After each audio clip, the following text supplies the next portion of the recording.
అది స్మార్ట్ ఫోన్లు, సీసీటీవీ కెమెరాలు మనల్ని గమనించని కాలం. గూగుల్ మ్యాప్స్ అంటే ఏంటో తెలియని రోజులు. ఆ చీకటి రోజుల్లో ముంబై మహానగరం నడిబొడ్డున రాత్రిపూట ఒక అదృశ్య రాక్షసుడు తిరిగాడు. వాడు వాడిన ఆయుధం కత్తి కాదు, నమ్మకం. ఎలాంటి టెక్నాలజీ లేని ఆ రోజుల్లో పోలీసుల కళ్ళకు గంతలు కట్టి ముంబైని గడగడలాడించిన ఒక సైకో కిల్లర్. వాడిని పట్టుకోవడానికి ఒక నిజాయితీ గల పోలీస్ ఆఫీసర్ చేసిన పక్కా గ్రౌండ్ లెవెల్ బ్రెయిన్ గేమ్ ఇది. అది 2002 జూలై నెల ముంబై నగరంలో వర్షాకాలం మొదలైంది. ఆ నగరం పగలు ఎంత రద్దీగా ఉంటుందో రాత్రి 10 గంటలు దాటితే ముంబై వీధులు అంత భయంకరంగా, నిర్మానుష్యంగా మారతాయి. ముఖ్యంగా గోరేగావ్ పరిసరాల్లో ఉన్న ఆర్ఏ మిల్క్ కాలనీ గురించి చెప్పాలి. పగలు పచ్చగా కనిపించే ఆ దట్టమైన అడవి లాంటి ప్రాంతం రాత్రి అయితే ఒక చీకటి సామ్రాజ్యంలా మారిపోతుంది. ఈ ఆర్ఏ కాలనీ అంటే ముంబైలోనే ఒక మిస్టరీ స్పాట్. పగలు ఎంతో బ్యూటిఫుల్ గా ఉండే ఈ ప్లేస్ చీకటి పడితే మాత్రం ఎవరికైనా వణుకు పుట్టిస్తుంది.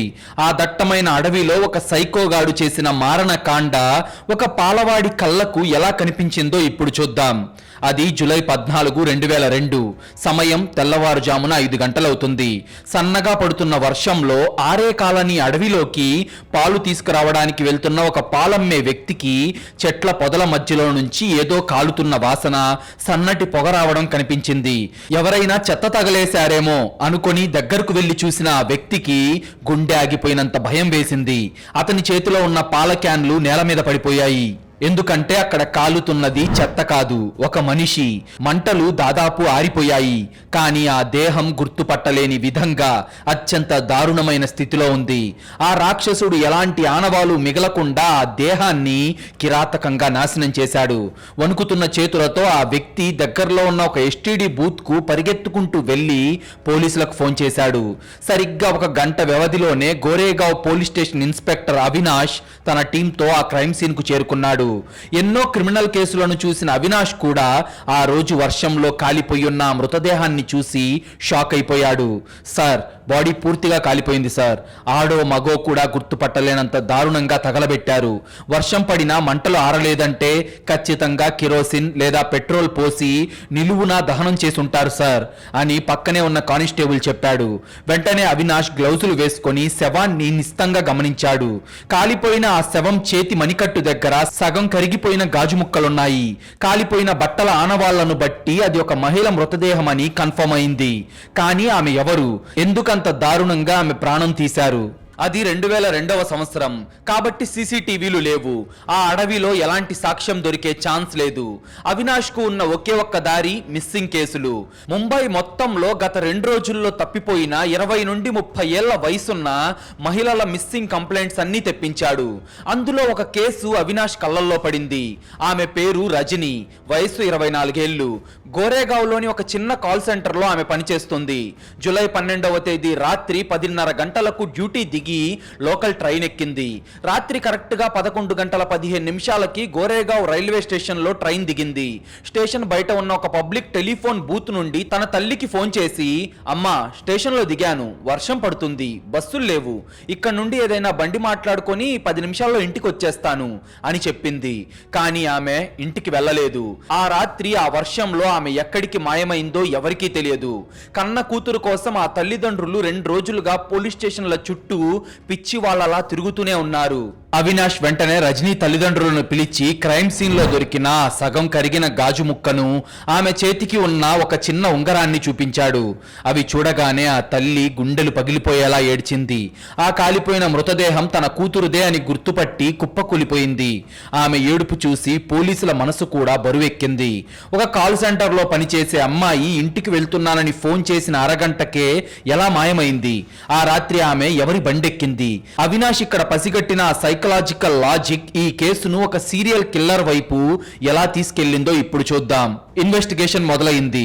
అవినాష్ ప్రతి చిన్న యాంగిల్ ను వదలకుండా చెక్ చేశాడు. రజనీకి ఏమైనా లవ్ అఫైర్స్ ఉన్నాయా? ఆఫీస్ లో ఎవరితోనైనా గొడవలున్నాయా?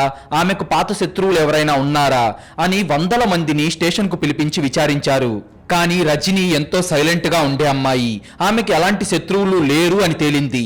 పోనీ నగల కోసం చంపారా అంటే ఆమె చెవులకు ఉన్న చిన్న బంగారు కమ్మలు, చేతికి ఉన్న ఉంగరం అలాగే ఉన్నాయి. అంటే హంతకుడి ఉద్దేశం దోపిడీ కాదు, డబ్బు కోసం కాదు, పగ కోసం కాదు. మరి ఒక సామాన్యమైన కాల్ సెంటర్ అమ్మాయిని అంత దారుణంగా ప్రాణం తీసి పెట్రోల్ పోసి ఎందుకు తగలబెట్టాడు అనే ప్రశ్న అవినాష్ మెదడును తొలిచేస్తుంది. అసలు హంతకుడు పెట్రోల్ పోసి ఎందుకు తగలబెట్టాడు? ఈ పాయింట్ దగ్గర అవినాష్ కు ఒక సైకలాజికల్ లాజిక్ స్ట్రైక్ అయింది. హంతకుడు ఆవేశంలో చంపినవాడు కాదు, వాడు చాలా పక్కా ప్లానింగ్ ఉన్న క్రిమినల్. శవాన్ని అలాగే వదిలేస్తే పోలీసుల పోస్ట్ మార్టంలో వాడి చర్మం, వాడి జుట్టు లాంటి ఫోరెన్సిక్ DNA సాక్ష్యాలు దొరుకుతాయని వాడికి బాగా తెలుసు. అందుకే సాక్ష్యాలను మాయం చేయడానికి మృతురాలి గుర్తింపు దొరకకుండా ఆమె దేహాన్ని అత్యంత దారుణంగా దహనం చేశాడు. ఈ లాజిక్ తట్టగానే అవినాష్ రాబోయే ప్రమాదం గురించి ఒక భయంకరమైన ఆలోచన వచ్చింది.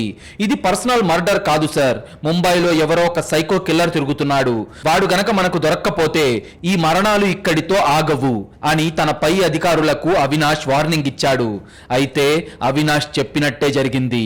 రజనీ కేసు మర్చిపోక ముందే కరెక్ట్ గా నెలన్నర తర్వాత, అనగా ఆగస్టు 28, 2022న ముంబై పోలీసుల కంట్రోల్ రూమ్ కు మరో ఫోన్ కాల్ వచ్చింది. మళ్ళీ అదే ఆర్ఏ మిల్క్ కాలనీ అడవి ప్రాంతం. ఈసారి ఇంకొద్దిగా లోపలికి అచ్చం రజనీ లాగానే పూర్తిగా కాలిపోయి బొగ్గులా మారిన మరో మహిళ మృతదేహం దొరికింది. అంతే, పోలీస్ డిపార్ట్మెంట్ లో అలారం మోగింది. నగరంలో ఒక సీరియల్ కిల్లర్ ఉన్నాడన్న వార్త పేపర్లలో పడగానే ముంబై అంతా వణికిపోయింది. ఈ రెండవ బాధితురాలి పేరు పూజ. ఆమె వయస్సు 26 ఏళ్లు. ముంబైలోని ఒక ప్రైవేట్ హాస్పిటల్లో నర్సుగా పనిచేస్తుంది. ఆమె కూడా 26వ తేదీ రాత్రి 10:45 తన నైట్ డ్యూటీకి వెళ్లడానికి అంధేరి రైల్వే స్టేషన్ లో దిగి చీకట్లో మాయమైంది.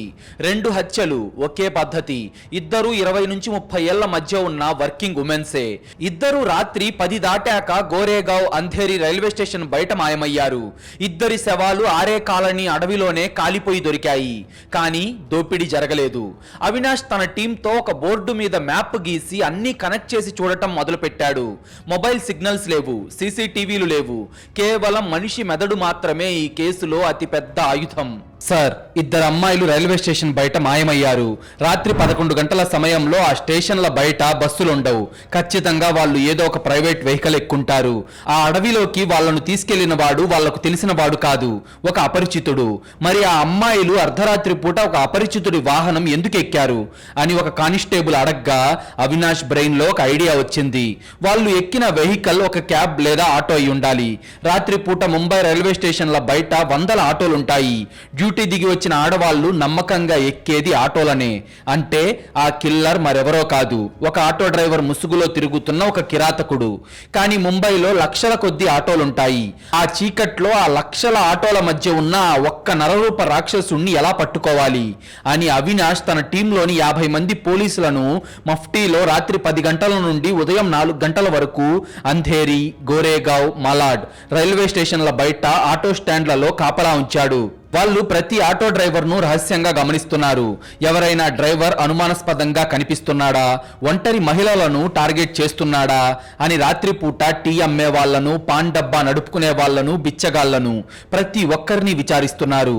ఏదైనా ఒక్క చిన్న క్లూ, ఒక్క ఆధారం దొరక్కపోతుందా అని పోలీసులు పడరాని పాట్లు పడుతున్నారు. కానీ ఆ సైకో కిల్లర్ పోలీసుల కంటే చాలా తెలివైన వాడు. వారం రోజులు గడిచినా వాడి ఆనవాలు దొరకలేదు. పోలీసులు గాలిస్తున్న ఆ సమయంలోనే ఆ కిల్లర్ ముంబై పోలీసుల ముఖం మీదే కొట్టినట్టు తన 3వ టార్గెట్ కు స్కెచ్ చేశాడు. అది సెప్టెంబర్ 22, 2002 మలాడ్ రైల్వే స్టేషన్ ప్రాంతం. సమయం రాత్రి 11:30 గంటలవుతుంది. స్నేహ అనే 25 ఏళ్ల సాఫ్ట్వేర్ ఎంప్లాయ్ తన ఆఫీస్ పని ముగించుకొని మలాడ్ స్టేషన్ లో ట్రైన్ దిగి వర్షం పడుతూ ఉండటంతో స్టేషన్ బయట ఆటోల కోసం నిలబడింది. మరుసటి రోజు ఉదయం ఈసారి ఆరే కాలనీ కాదు, ఈసారి మలాడ్ శివార్లలోని ఒక పాడుబడిన ఇటుకల బట్టి దగ్గర స్నేహ యొక్క దేహం అత్యంత దారుణంగా దహనమై గుర్తుపట్టలేని స్థితిలో దొరికింది. అంతే, ఈ విషయం తెలిసి నగరం ఒక్కసారిగా భయంతో వణికిపోయింది. పేపర్లలో, న్యూస్ ఛానల్స్ లో పోలీసుల మీద విపరీతమైన ప్రెషర్ మొదలైంది. ఒక ఆటో డ్రైవర్ ముంబై పోలీసుల కళ్ళు గప్పి ఆడిస్తున్నాడు. రాత్రిపూట ఆడవాళ్లు బయటకు రావాలి అంటేనే ప్రాణాలు అరచేతిలో పెట్టుకునే పరిస్థితి వచ్చింది. ముచ్చటగా ఈ మూడో మర్డర్ తర్వాత కూడా పోలీసులకి ఏ చిన్న ఆధారం దొరకలేదంటే వాడెంత పర్ఫెక్ట్ గా ప్లాన్ చేస్తున్నాడో అర్థమవుతుంది కదా. కానీ ఇక్కడే ఒక చిన్న పిల్లాడు చెప్పిన మాట ఈ కిల్లర్ సైకాలజీకి పర్ఫెక్ట్ ఎగ్జాంపుల్ అని చెప్పొచ్చు. ఆ సైకోగాడి మాటలు వింటే మీకు కూడా వణుకు పుడుతుంది. మూడో మర్డర్ జరిగిన వెంటనే అవినాష్ కి రక్తం మరిగిపోయింది. మలాడ్ స్టేషన్ బయట ఉన్న ప్రతి చిన్న షాపు వాడి దగ్గరకు వెళ్లి స్నేహ ఫోటో చూపించి పిచ్చివాడిలా ఎంక్వైరీ చేయడం మొదలు పెట్టాడు. సరిగ్గా అప్పుడే ఒక టీ అమ్మే కుర్రాడు పోలీసులకు ఒక షాకింగ్ నిజం చెప్పాడు. ఆ నిజం వింటే ఆ కిల్లర్ సైకాలజీ ఎంత భయంకరమైనదో, వాడు మనుషులను ఎలా ట్రాప్ చేస్తున్నాడో అర్థమై అవినాష్ కూడా షాక్ అయ్యాడు. ఆ టీ కుర్రాడు స్నేహ ఫోటో చూసి, సార్ ఈ అక్క నిన్న రాత్రి నా బండి దగ్గరే నిలబడింది సార్. చాలా ఆటోలు వచ్చాయి కానీ ఆ అక్క ఎక్కలేదు. అప్పుడే ఒక ఆటో వచ్చింది సార్. ఆ డ్రైవర్ చాలా మంచివాడిలా ఒక అన్నయ్యలాగా నవ్వుతూ ఈ అక్కతో మాట్లాడాడు. టైం చాలా అయింది కదమ్మా, ఆడపిల్లలు ఇలా ఒంటరిగా రోడ్డు మీద ఉండకూడదు, నేను మిమ్మల్ని సేఫ్ గా దింపుతాను రండి అని ఎంతో నమ్మకంగా పిలిచాడు సార్. ఆ మాటలు విని ఈ అక్క కూడా నమ్మి ఆ ఆటో ఎక్కింది సార్.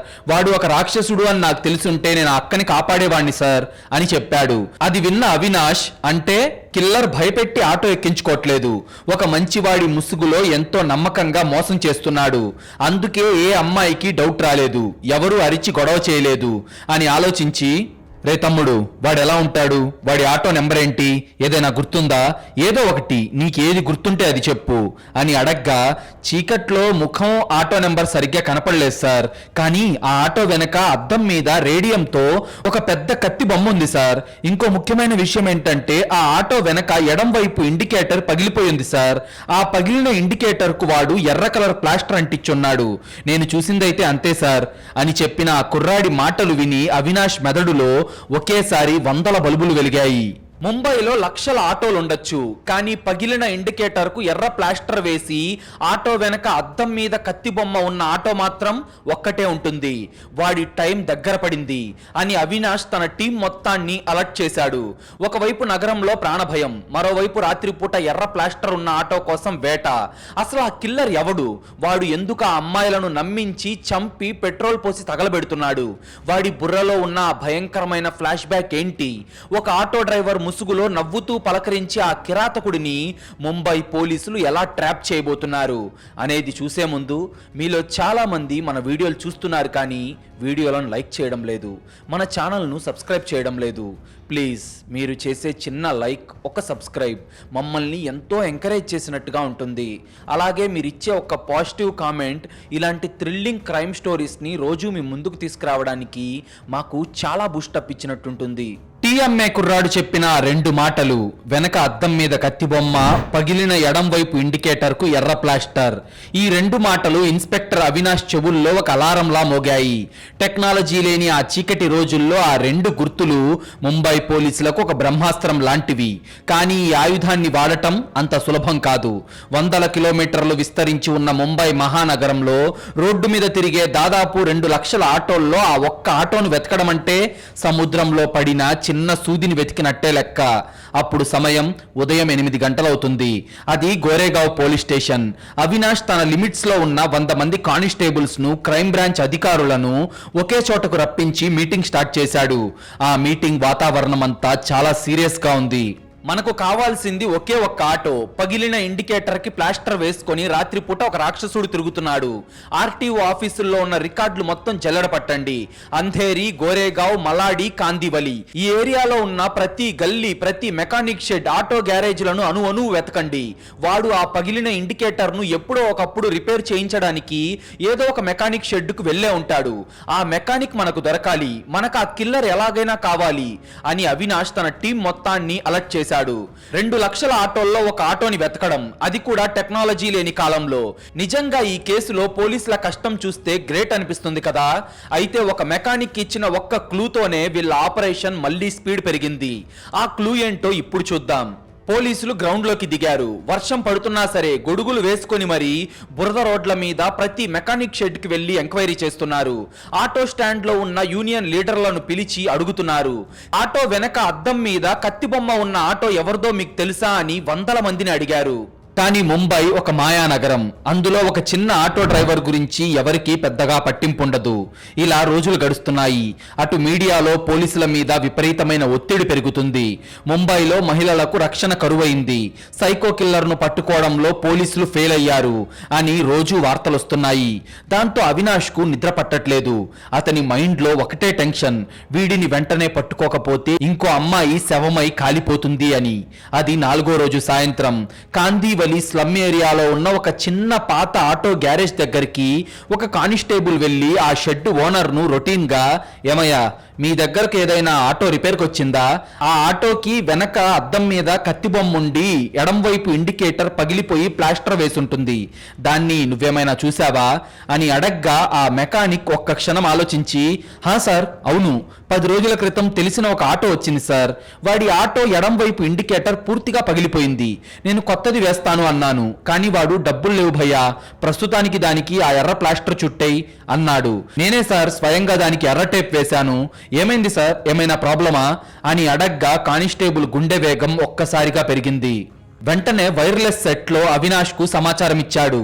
10 నిమిషాల్లో అవినాష్ ఆ గ్యారేజ్ దగ్గరకు వచ్చి ఆ మెకానిక్ తో, వాడెవడు, వాడి పేరేంటి, వాడెక్కడుంటాడు, వాడి గురించి నీకేం తెలుసో అన్నీ చెప్పు అని ఆవేశంగా అడగ్గా ఆ మెకానిక్ భయంతో వణికిపోతూ, సార్ వాడి పేరు మోహన్ సార్, వయసు ఒక 40 ఏళ్ళుంటాయి, చాలా సైలెంట్గా ఉంటాడు, ఎవరితోనూ మాట్లాడ్డు, ఎప్పుడు నోట్లో గుట్కా నములుతూ నేల వైపే చూస్తుంటాడు సార్. వాడి ఇల్లు ఎక్కడో తెలియదు, కానీ రాత్రి 10 గంటలు దాటితే మాత్రం వాడు అంధేరి, మలాడ్ రైల్వే స్టేషన్ల బయట ఆటో ఆపుకొని ప్యాసింజర్ల కోసం అయితే ఎదురు చూస్తుంటాడు సార్ అని ఒక పక్కా క్లూ ఇచ్చాడు. ఎస్, రాక్షసుడు దొరికాడు. వాడి పేరు మోహన్. వాడి టార్గెట్ రాత్రిపూట తిరిగే మహిళలు. కానీ వాడి ఇల్లు తెలియదు, పగలు వాడు ఎక్కడుంటాడో తెలియదు. వాడిని పట్టుకోవాలంటే వాడు వేటాడే సమయం కోసమే ఎదురు చూడాలి అని అవినాష్ ఒక మాస్టర్ ప్లాన్ వేశాడు. వాడిని పట్టుకోవడానికి ఏకంగా ఒక డికాయ్ ఆపరేషన్, అంటే వలపన్ని ఎర్రవేయాలి అని డిసైడ్ అయ్యాడు. ముంబై క్రైమ్ బ్రాంచ్ లో ఎంతో ధైర్యం ఉన్న లేడీ సబ్ ఇన్స్పెక్టర్ అదితిని పిలిచాడు. ఆమెకు ఒక సామాన్యమైన ఐటీ ఎంప్లాయ్ లాగా డ్రెస్ వేయించాడు. అది సెప్టెంబర్ 28వ తేదీ. సమయం రాత్రి 11 గంటలవుతుంది. మలార్ రైల్వే స్టేషన్ బయట అంతా నిర్మానుష్యంగా ఉంది. ఎస్ఐ అదితి ఒక హ్యాండ్ బ్యాగ్ పట్టుకొని గొడుగు వేసుకొని స్టేషన్ బయట ఆటో కోసం ఒంటరిగా నిలబడుంది. స్టేషన్ కు ఒక 100 మీటర్ల దూరంలో చీకట్లో మఫ్టీలో ఉన్న అవినాష్ మరియు 4 పోలీసులు ఒక ప్రైవేట్ వ్యాన్ లో ఊపిరి బిగబట్టి ఎదురు చూస్తున్నారు. ప్రతి ఒక్కరి చేతిలో తుపాకీ రెడీగా ఉంది. ఎందుకంటే వాళ్ళు ఎదుర్కోబోయేది ఒక మామూలు దొంగను కాదు, ఆడవాళ్లను అత్యంత దారుణంగా హతమార్చి తగలబెట్టే ఒక కరుడు గట్టిన సైకో కిల్లర్ ని. రాత్రి 11:15 ఒక ఆటో అటుగా వచ్చింది. అదితి చెయ్యి ఊపింది, కానీ ఆ ఆటో వెనక కత్తి బొమ్మలేదు. ఆమె ఎక్కలేదు. కాసేపటికి 11:30 గంటలైంది, కానీ వీళ్ళు వెతుకుతున్న ఆ ఆటో రాలేదు. అయితే సరిగ్గా 11:45 ఒక పాత ఆటో నెమ్మదిగా అదితి వైపు వస్తూ ఆగింది. ఆ ఆటో డ్రైవర్ ముఖం సగం మాత్రమే కనపడుతుంది. నోట్లో గుట్కా నములుతున్నాడు. వాడిని చూసి అదితి గుండె వేగం పెరిగింది. ఆమె గొడుగు పక్కకు పెట్టి ఆటో వెనక వైపుకు వెళ్లి చూసింది. అక్కడ రేడియంతో మెరుస్తున్న ఒక పెద్ద కత్తి బొమ్మ, దాని పక్కనే పగిలిపోయిన ఇండికేటర్ కు గట్టిగా చుట్టి ఉన్న ఎర్ర కలర్ ప్లాస్టర్ కనపడగానే అదితికి వణుకు పుట్టింది. వాళ్ళు వెతుకుతున్న మృగం ఇప్పుడు వాళ్ళ ఎదురుగానే ఉంది. అప్పుడు ఆమె నెమ్మదిగా డ్రైవర్ దగ్గరకు వెళ్ళగా ఆ డ్రైవర్ ఆమె వైపు చూసి ఎంతో ఆప్యాయంగా ఒక అన్నయ్యలాగా నవ్వి, ఏంటమ్మా ఇక్కడున్నావు, టైం చాలా అయింది కదా, వర్షంలో ఇక్కడ ఒంటరిగా నిలబడటం సేఫ్ కాదమ్మా, ఆటో ఎక్కు, నిన్ను జాగ్రత్తగా మీ ఇంటి దగ్గర దింపుతాను అని ఎంతో ప్రేమగా అమాయకంగా మాట్లాడాడు. ఆ మాటలు వినగానే అదితికి మైండ్ బ్లాక్ అయింది. 3 అమాయకపు ఆడపిల్లలు ఈ రాక్షసుడి నవ్వు, ఈ తీయటి మాటలు నమ్మే కదా వాడి ఆటో ఎక్కి ప్రాణాలు పోగొట్టుకుంది అని ఆమెకు అర్థమైంది. మహిళల నమ్మకాన్ని ఆయుధంగా వాడుకుంటున్న నరరూప రాక్షసుడు వీడే అని కన్ఫర్మ్ చేసుకున్న అదితి వెంటనే తన చేతిలో ఉన్న బ్యాగ్ లోపల ఉన్న వాకీటాకీ బటన్ నొక్కి అవినాష్ కు సిగ్నల్ ఇచ్చింది. ఆ సిగ్నల్ అందగానే చీకట్లో దాక్కున్న పోలీసుల వ్యాన్ స్పీడ్ గా దూసుకొచ్చి కరెక్ట్ గా ఆ ఆటో ముందు అడ్డంగా ఆగింది. ఒక్క క్షణంలో 4 పోలీసులు తుపాకులతో ఆటోను చుట్టుముట్టారు. అవినాష్ పరిగెత్తుకుంటూ వెళ్లి ఆ డ్రైవర్ కాలర్ పట్టుకొని బయటకు లాగి రోడ్డు మీద పడేశాడు. అదంతా చూస్తూ ఆ ఆటో డ్రైవర్ భయంతో గజగజ వణికిపోతున్నాడు. అవును, వాడే మోహన్. వాడిని చూస్తే ఎవరికైనా జాలేస్తుంది. బక్కపలచటి చర్మం, మాసిపోయిన బట్టలు, పీక్కుపోయిన మొహం, చూడటానికి ఎంతో సైలెంట్ గా ఏ పాపం ఎరుగని ఒక అమాయకపు కూలీలా ఉన్నాడు. వాడు కంగారు పడుతూ, సార్ సార్ నన్ను ఎందుకు కొడుతున్నారు సార్, నేనేం తప్పు చేశాను సార్, నేను ఒక పేద ఆటో డ్రైవర్ని సార్ అని కన్నీళ్లు పెట్టుకుంటూ అవినాష్ కాళ్ళు పట్టుకున్నాడు. వాడు చేస్తున్న యాక్టింగ్ చూసి అక్కడున్న కానిస్టేబుల్స్ కే వీడేనా అసలు కిల్లర్, చూడటానికి చాలా అమాయకుడిలా ఉన్నాడే అని ఒక క్షణం డౌట్ వచ్చింది. కానీ అవినాష్ కళ్ళు వాడి ముఖాన్ని కాదు, వాడి వెనక ఉన్న ఆటోను స్కాన్ చేస్తున్నాయి. వాడిని జీప్ ఎక్కించి ఆటోను స్టేషన్కు తీసుకురమ్మని ఆర్డర్ వేశాడు. ఈ సైకోగాడి యాక్టింగ్ చూస్తే ఖచ్చితంగా వీడు అమాయకుడే అనిపిస్తుంది కదా. కానీ వాడి లోపల ఎంత పెద్ద మృగముందో మీకు తెలుసా? అవినాష్ వాడిని కొట్టకుండా కేవలం వాడి ఆటోని స్కాన్ చేసి దొరికిన ఆ 2 ఆధారాలతో వాడి అసలు ప్లాన్ ఎలా బయట పెట్టాడో చూస్తే మీకు దిమ్మ తిరుగుతుంది. అది Goregaon police station interrogation room. Mohan కుర్చీలో కూర్చొని చేతులు కట్టుకొని వణుకుతూ ఉన్నాడు. అవినాష్ లోపలికి వచ్చి వాడి ఎదురుగా కూర్చొని, మోహన్, ఆరే కాలనీలో కాలిపోయిన 2 అమ్మాయిలు, మలాడ్లో కాలిపోయిన స్నేహ, ఇలా 3 రాత్రిపూట నీ ఆటో ఎక్కిన వాళ్లే. నిన్ను ఎన్కౌంటర్ చేసే పర్మిషన్ కూడా నాకుంది. మర్యాదగా నిజం చెప్పు, వాళ్ళని ఎందుకు చంపావు అని అవినాష్ కోపంగా అడగ్గా, మోహన్ ఏమాత్రం తడబడకుండా ఎంతో ప్రశాంతంగా చెప్పిన సమాధానం పోలీసుల బ్రెయిన్ కి ఊహించని షాక్ ఇచ్చింది. సార్, మీరేమంటున్నారో నాకు అర్థం కావడం లేదు. నేను పేదవాడిని, రాత్రిపూట ఆటో నడుపుకొని నా పొట్ట నింపుకుంటాను. ఆడపిల్లలు రాత్రిపూట ఒంటరిగా ఉంటే ఒక అన్నయ్యలాగా వాళ్ళను ఆటో ఎక్కించుకొని వాళ్ళ ఇళ్ల దగ్గర భద్రంగా దించొస్తాను, అంతే సార్. నేను ఎవరిని చంపలేదు. అసలు మీరు చెప్పే అమ్మాయిలు ఎవరో కూడా నాకు తెలియదు సార్. నేను దేవుణ్ణి నమ్ముకునేవాణ్ణి, నేను ప్రాణాలు తీయను సార్ అని ఒక పక్కా నిర్దోషిలాగా అమాయకుడిలా మాట్లాడాడు. వాడి లాజిక్ కరెక్ట్ గానే ఉంది. వాడికి శత్రుత్వం లేదు, డబ్బు దోచుకోలేదు, పైగా వాడి ముఖంలో కరుడుగట్టిన క్రిమినల్ ఛాయలు కూడా లేవు. అప్పుడు అవినాష్ వాడిని కొట్టడానికి లాఠీ ఎత్తాడు, కానీ వాడి ముఖంలో ఏ భయం లేదు. అది చూసి వీడు మామూలు దొంగ కాదు, ఒక సైకలాజికల్ క్రిమినల్ అని అవినాష్కు అర్థమైంది. వీడిని మాటలతో దెబ్బలతో లొంగదీయలేం, ఆధారాలతోనే కొట్టాలి అని డిసైడ్ అయిన అవినాష్ ఇంట్రాగేషన్ రూమ్ నుండి బయటకొచ్చి స్టేషన్ బయట పార్క్ చేసున్న మోహన్ ఆటో దగ్గరికి వెళ్ళాడు. ఈ ఆటోని అణువణువు స్కాన్ చేయండి, సీట్లు చించేయండి, ఇంజన్ పార్ట్స్ మొత్తం విప్పేయండి, మనకు ఏ చిన్న సాక్ష్యం దొరికినా వాడు మనకు దొరికిపోతాడు అని టీమ్ కు ఆర్డర్ వేశాడు. పోలీసులు ఆటో డ్రైవర్ సీట్ ను పైకి లేపారు. సీట్ కింద ఉన్న ఒక ఇరుకైన క్యాబిన్ లోపల పోలీసులకు దొరికిన 2 వస్తువులు వాళ్ళ రక్తాన్ని గడ్డకట్టేలా చేశాయి. అందులో మొదటి వస్తువు ఒక అడుగు పొడవున్న బరువైన ఇనుపరాడ్, సరిగ్గా కడగని ఎండిపోయిన ఒక చిన్న రక్తపు మరకుంది. ఇక రెండో వస్తువు ఒక 5 లీటర్ల ప్లాస్టిక్ క్యాన్. ఆ క్యాన్ మూత తీసి వాసన చూడగానే అందులో పెట్రోల్ మరియు కిరోసిన్ మిక్స్ చేసి క్యాన్ ఫుల్ గా ఉంది. ఆడపిల్లల మీద కిరాతకంగా దాడి చేయడానికి వాడిన ఆయుధం, వాళ్ళ దేహాలను ఆనవాలు లేకుండా చేయడానికి వాడిన పెట్రోల్, కిరోసిన్ 2 ఆటో సీటు కిందే ఉన్నాయి. వాడు ఒక ఆటో నడపడం లేదు, ముంబై రోడ్ల మీద ఒక చావుని నడుపుతున్నాడు. అవినాష్ ఆ ఇనుపరాడ్ను, ఆ పెట్రోల్ క్యాన్ ను తీసుకొని నేరుగా ఇంట్రాగేషన్ రూమ్ లోకి వెళ్లి మోహన్ ముందున్న టేబుల్ మీద వాటిని విసిరి, ఎరా దేవుడి బిడ్డ, ఆడపిల్లలను రక్షించి అన్నయ్యవి కదరా నువ్వు, మరి నీ సీటు కింద ఆ ఘోరం చేసిన ఈ రాడ్ ఎందుకుందిరా, ఈ పెట్రోల్ క్యాన్ ఎందుకుందిరా, ఇది కూడా అబద్ధం అని చెప్పరా సైకో అని అరుస్తూ వాడి జుట్టు పట్టుకొని పైకి లాగాడు.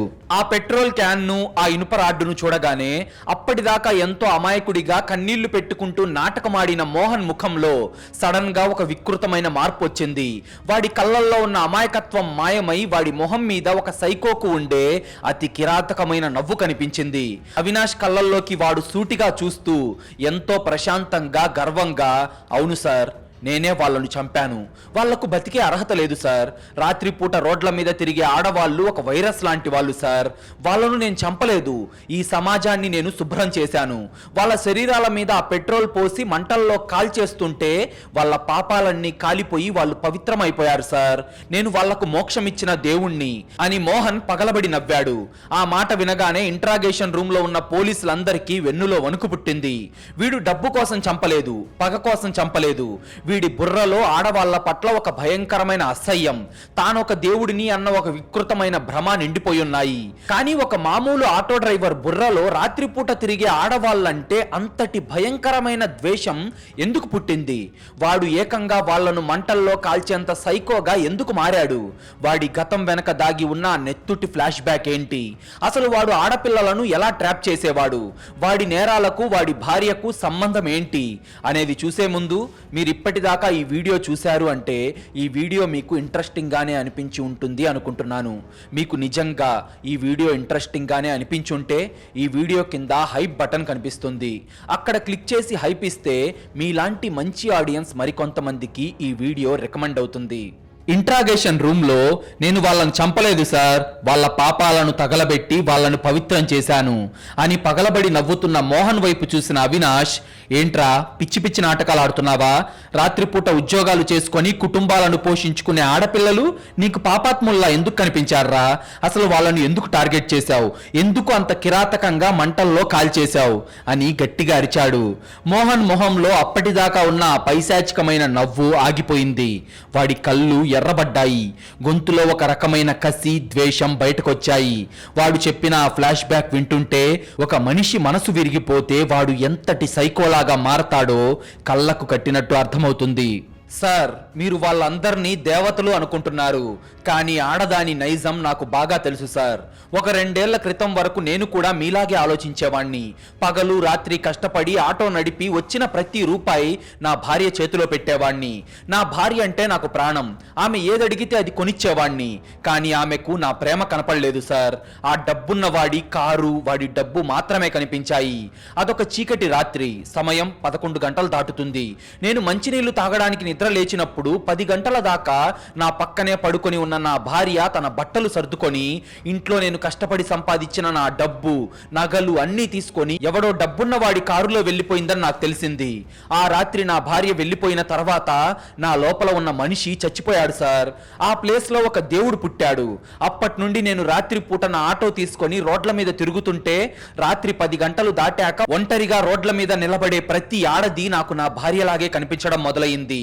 రాత్రిపూట ఒంటరిగా తిరిగే ఆడవాళ్ళందరూ తమ భర్తలను, కుటుంబాలను వదిలేసి వేరే వాళ్ళ కోసం వెళ్తున్న క్యారెక్టర్ లేని వాళ్లే అని నా బుర్రలో ఫిక్స్ అయిపోయింది.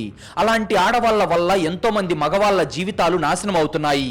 అందుకే వాళ్ళందరినీ ఈ సమాజం నుంచి తుడిచిపెట్టే బాధ్యత దేవుడు నా భుజాల మీద పెట్టాడు సార్. అందుకే నేను నా వేట మొదలు పెట్టాను అని ఎంతో గర్వంగా చెప్పాడు. ఒక మోసం, ఒక నమ్మక ద్రోహం ఒక మనిషిని ఎంతటి సైకోగా మారుస్తుందో ఈ ఫ్లాష్ బ్యాక్ లో మీకు అర్థమవుతుంది. వాడి భార్య చేసిన తప్పుకి అమాయకుల ప్రాణాలు తీశాడు. అసలు వాడు వాళ్ళని ఎలా ట్రాప్ చేశాడో, ఆ అడవిలో ఏం జరిగిందో వింటే గుండె ఆగిపోతుంది. వాడి సైకలాజికల్ ట్రామా వింటుంటే పోలీసులకు మాటలు రాలేదు. తన భార్య చేసిన మోసాన్ని ప్రపంచంలో ఉన్న ఆడవాళ్ళందరికీ ఆపాదించి ఒక వికృతమైన సైకోగా మారిపోయాడు వాడు అని అర్థం చేసుకున్న అవినాష్, మరి వాళ్లను అడవిలోకి ఎలా తీసుకెళ్లావురా? వాళ్ళెవరూ అరిచి గొడవ చేయలేదా అని అడిగాడు. అప్పుడు మళ్ళీ మోహన్ ఒక రాక్షసుడిలా నవ్వుతూ, అరవడానికి వాళ్ళకు అవకాశం ఇస్తే కదా సార్. రాత్రి 10 దాటాక రైల్వే స్టేషన్ల బయట వాళ్ళు ఆటో కోసం భయపడుతూ నిలబడతారు కదా. నేను వాళ్ళ దగ్గరకు వెళ్ళి ఎంతో మర్యాదగా మాట్లాడేవాణ్ణి. నన్ను చూస్తే ఎవరికైనా జాలి, నమ్మకం కలిగేవి. అమ్మా, బాగా రాత్రైంది, మీరు నా చెల్లి లాంటి వాళ్ళు, మిమ్మల్ని క్షేమంగా నేను మీ ఇంటి దగ్గర దింపుతాను అని చెప్పగానే వాళ్ళు నన్ను నమ్మి నా ఆటో ఎక్కేవాళ్ళు సార్. ఒకసారి ఆటో ఎక్కాక వాళ్ళ ప్రాణాలు నా చేతుల్లోకి వచ్చినట్టే. వాళ్ళు చెప్పిన అడ్రస్ వైపు కాకుండా నేను సైలెంట్ గా నా ఆటోను ఆరే మిల్క్ కాలనీ అడవి దారుల వైపు తిప్పేవాణ్ణి. ఆ చీకట్లో వాళ్లకు దారి తెలిసేది కాదు. ఎప్పుడైతే వాళ్లకు డౌట్ వచ్చి, భయ్యా ఎక్కడికి తీసుకెళ్తున్నావు, ఆపు అని అరుస్తారో అప్పుడు నేను ఆటోను అడవి మధ్యలో ఆపేవాణ్ణి. వాళ్ళు భయంతో ఆటో దిగి పారిపోవడానికి ట్రై చేసే లోపే నా సీటు కింద ఉన్న ఆ ఇనుప రాడ్డు తీసుకొని వాళ్ళ మీద విచక్షణ రహితంగా దాడి చేసేవాణ్ణి. అంతే, వాళ్ళు ఒక్క అరుపు కూడా అరవకుండా స్పృహ తప్పి పడిపోయేవారు.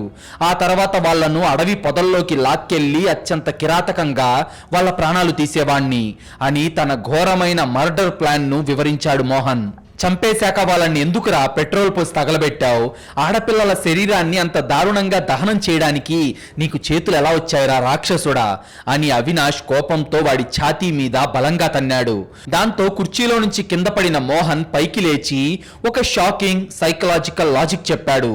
సార్, నేను వాళ్ళపై దాడి చేసేటప్పుడు ప్రాణభయంతో వాళ్ళు నన్ను ఎదిరిస్తారు కదా సార్. అప్పుడు వాళ్ళ చేతి గోర్ల కింద నా చర్మం కానీ వాళ్ళ శరీరం మీద నా ఆధారాలు కానీ ఉండిపోతాయి కదా. వాళ్ళ బట్టల మీద నా వెంట్రుకలు పడతాయి కదా, ఒకవేళ శవాన్ని నేను అలాగే వదిలేస్తే మీరు పోస్ట్ మార్టం చేసి నన్ను ఈజీగా పట్టుకుంటారు. అందుకే దేవుడు నాకు ఒక ఐడియా ఇచ్చాడు సార్. నా ఆటోలో నేను ముందే పెట్రోల్ కిరోసిన్ కలిపి పెట్టుకునేవాడిని. వాళ్ళు చచ్చిపోగానే ఆ పెట్రోల్ కిరోసిన్ కలిపిన దాన్ని మొత్తం వాళ్ళ ముఖం మీద బట్టల మీద పోసి అగ్గిపుల్ల గీసేవాడిని సార్. ఆ మంటల్లో నా ఆధారాలు కాలిపోయేవి, వాళ్ళ పాపాలు కాలిపోయేవి. నేను మాత్రం ఎవరికీ దొరకకుండా ఇంటికి వెళ్ళి ప్రశాంతంగా నిద్రపోయేవాడిని సార్ అని ఎంతో ప్రశాంతంగా చెప్పాడు మోహన్. వాడి ప్లానింగ్, వాడి లాజిక్ వింటుంటే అవినాష్కే కాదు, మొత్తం పోలీస్ డిపార్ట్మెంట్కే మతిపోయింది. వీడు కేవలం సైకో కాదు, ఎవిడెన్స్ ఎలా మాయం చేయాలో తెలిసిన ఒక పక్కా పర్ఫెక్ట్ సీరియల్ కిల్లర్. తాను చేసింది తప్పు అన్న పశ్చాత్తాపం వాడి కళ్ళల్లో కొంచెం కూడా లేదు. తాను ఒక దేవుడిని అని, సమాజాన్ని శుభ్రం చేశాను అని వాడు బలంగా నమ్ముతున్నాడు. మోహన్ తన నేరాన్ని ఒప్పుకున్నాడు, కానీ కోర్టులో ఈ కన్ఫెషన్ చెల్లదు. వాడిని ఉరికంబం ఎక్కించాలంటే ఖచ్చితమైన ఫిజికల్ అండ్ సైంటిఫిక్ ఎవిడెన్స్ కావాలి. అవినాష్ తన టీంతో కలిసి ఒక స్ట్రాంగ్ కేస్ ఫైల్ రెడీ చేశాడు. మొదటిది మర్డర్ వెపన్. ఆటో సీటు కింద దొరికిన ఆ ఇనుప రాడ్డుకు అంటి ఉన్న ఆ చిన్న ఎండిపోయిన రక్తపు చుక్కను DNA టెస్టుకు పంపారు. ఆ రక్తం సెప్టెంబర్ 22న చనిపోయిన సాఫ్ట్వేర్ అమ్మాయి స్నేహదే అని 100% మ్యాచ్ అయింది. ఇదే ఈ కేసును నిలబెట్టిన అతి పెద్ద సైంటిఫికల్ సాక్ష్యం. రెండవది మోహన్ ఆటోలో దొరికిన ఆ petrol kerosene can. Forensic report ప్రకారం ముగ్గురు అమ్మాయిల శరీరాలను కాల్చడానికి వాడిన కెమికల్ మిక్సింగ్, ఈ క్యాన్ లో ఉన్న మిక్సింగ్ ఒకటే అని తేలింది. మూడవది ప్రత్యక్ష సాక్షులు. మలాడ్ స్టేషన్ బయట ఉన్న TMA కుర్రాడు కోర్టులో ధైర్యంగా నిలబడి, ఆ రోజు రాత్రి ఆ స్నేహ అనే అమ్మాయిని ఆటో ఎక్కించుకుంది వీడే సార్, వీడి ఆటో వెనకాలే కత్తి బొమ్ముంది అని సాక్ష్యం చెప్పాడు. అలాగే ఆ ఆటో ఇండికేటర్ కు ఎర్రటి ప్లాస్టర్ వేసిన మెకానిక్ కూడా వచ్చి మోహన్ కు వ్యతిరేకంగా సాక్ష్యం చెప్పాడు. ఆధారాలన్నీ పక్కాగా ఉన్నాయి. ఆ ఐరన్ రాడ్, ఆ పెట్రోల్ క్యాన్ అన్ని వాడి మెడకు ఉరితాడు బిగించడానికి రెడీగా ఉన్నాయి. ఇక ఈ కేసు కోర్టుకి వెళ్ళాక వాడు ఆడిన ఆఖరి నాటకమేంటో, దానికి జడ్జి గారు ఇచ్చిన తీర్పేంటో ఇప్పుడు చూద్దాం. ఈ కేసు దేశవ్యాప్తంగా అప్పట్లో సంచలనం సృష్టించింది. ఒక ఆటో డ్రైవర్ ఆడవాళ్లను నమ్మించి తీసుకెళ్లి పెట్రోల్ పోసి తగలబెట్టిన తీరు చూసి ముంబై నగరం రగిలిపోయింది. ఈ కేసు ఫాస్ట్ ట్రాక్ కోర్టుకు వెళ్ళింది. మోహన్ తరపు డిఫెన్స్ లాయర్ వాదిస్తూ, యువర్ ఆనర్, నా క్లయింట్ కి మతిస్థిమితం లేదు. భార్య వదిలేసి వెళ్లిపోవడం వల్ల అతను ఒక సైకలాజికల్ డిజార్డర్ కు గురయ్యాడు. అతనికి తాను ఏం చేస్తున్నాడో తెలియదు, కాబట్టి పిచ్చివాడి కింద పరిగణించి శిక్ష తగ్గించండి అని వాదించాడు. కానీ పబ్లిక్ ప్రాసిక్యూటర్ మాట్లాడుతూ, యువర్ ఆనర్, వాడు పిచ్చివాడు కాదు. ఎందుకంటే ఒక పిచ్చివాడు రాత్రిపూట ఎంతో పక్కాగా స్కెచ్ వేసి అమాయకులైన అమ్మాయిలను ట్రాప్ చేయలేడు. ఒక పిచ్చివాడు ఎవరికీ దొరకకుండా చీకటి అడవుల్లోకి ఆటోని దారి మళ్లించలేడు. అన్నిటికంటే ముఖ్యంగా పోలీసులకు తన DNA ఎవిడెన్స్ దొరకకూడదని ముందుగానే పెట్రోల్ క్యాన్ రెడీ చేసుకొని పక్కా ప్లాన్ తో ఆధారాలు మాయం చేయడానికి శవాలను తగలబెట్టేంత తెలివి ఒక పిచ్చివాడికి ఉండదు. ఈ మోహన్ అనేవాడు ఈ సొసైటీకి ఒక క్యాన్సర్ లాంటివాడు, వీడికి బతికే అర్హత లేదు అని గట్టిగా వాదించాడు. జడ్జి గారు ఆ సాక్ష్యాలు, DNA రిపోర్ట్లు, పోలీసుల పక్కా గ్రౌండ్ లెవెల్ ఇన్వెస్టిగేషన్ రిపోర్ట్ చూసి ఒక చారిత్రాత్మకమైన తీర్పునిచ్చారు. సమాజంలో మహిళలకు రక్షణ కల్పించాల్సిన ఒక పౌరుడే నమ్మకాన్ని ఆయుధంగా వాడుకొని ముగ్గురు అమాయక మహిళల ప్రాణాలను అత్యంత క్రూరంగా బలి తీసుకున్నాడు. అతనిలో ఎలాంటి పశ్చాత్తాపం లేదు. అందువల్ల ఈ న్యాయస్థానం మోహన్ కు ఎలాంటి పెరోల్, బెయిల్ వచ్చే అవకాశం లేకుండా యావజ్జీవ కారాగార శిక్ష విధిస్తుంది అని జడ్జి గారు తీర్పిచ్చారు. ఈ తీర్పు వినగానే కోర్టు మొత్తం చప్పట్లతో మారుమోగిపోయింది. కాలిపోయిన ఆ ముగ్గురు అమ్మాయిల తల్లిదండ్రుల బాధకైతే హద్దే లేదు. చట్టం వాడిని శిక్షించినా వాళ్ళకి వాళ్ళ బిడ్డలు తిరిగి రారు కదా. మోహన్ కు బేడీలు వేసి సెంట్రల్ జైలుకు తీసుకెళ్లారు. వాడి ముఖంలో అప్పుడు కూడా తాను దేవుడిని అన్న భ్రమే ఉంది. ఎలాంటి స్మార్ట్ ఫోన్లు లేని కాలంలో, GPS ట్రాకింగ్ లేని రోజుల్లో కేవలం ఒక టీ కుర్రాడు ఇచ్చిన క్లూ, ఒక మెకానిక్ ఇచ్చిన ఆధారాన్ని పట్టుకొని ముంబై పోలీసులు పగలు రాత్రి కష్టపడి పట్టుకున్న ఈ కేసు ముంబై చరిత్రలో ఎప్పటికీ నిలిచిపోతుంది. మనం రోజు చూసే, మనకు నమ్మకంగా మాట్లాడే మనుషుల ముసుగుల వెనక ఎంతటి భయంకరమైన సైకో దాగి ఉంటాడో చెప్పే ఒక వార్నింగే ఈ కథ. రాత్రిపూట ప్రయాణాల్లో జాగ్రత్త అనేది ఎందుకు అవసరమో, నమ్మకం అనేది ఒక కిల్లర్ కు ఎలా ఆయుధంగా మారుతుందో కళ్ళకు కట్టిన ఈ కథ మీకు ఎలా అనిపించిందో కామెంట్ చేయండి. అలాగే ఇలాంటి ఇంట్రెస్టింగ్ క్రైమ్ స్టోరీస్ రోజు చూడాలి అనుకుంటే ఇప్పుడే ఈ వీడియోను లైక్ చేసి మన ఛానల్ను సబ్స్క్రైబ్ చేసుకోండి. మీరు చేసే చిన్న లైక్, ఒక సబ్స్క్రైబ్ మమ్మల్ని ఎంతో ఎంకరేజ్ చేసినట్టుగా ఉంటుంది.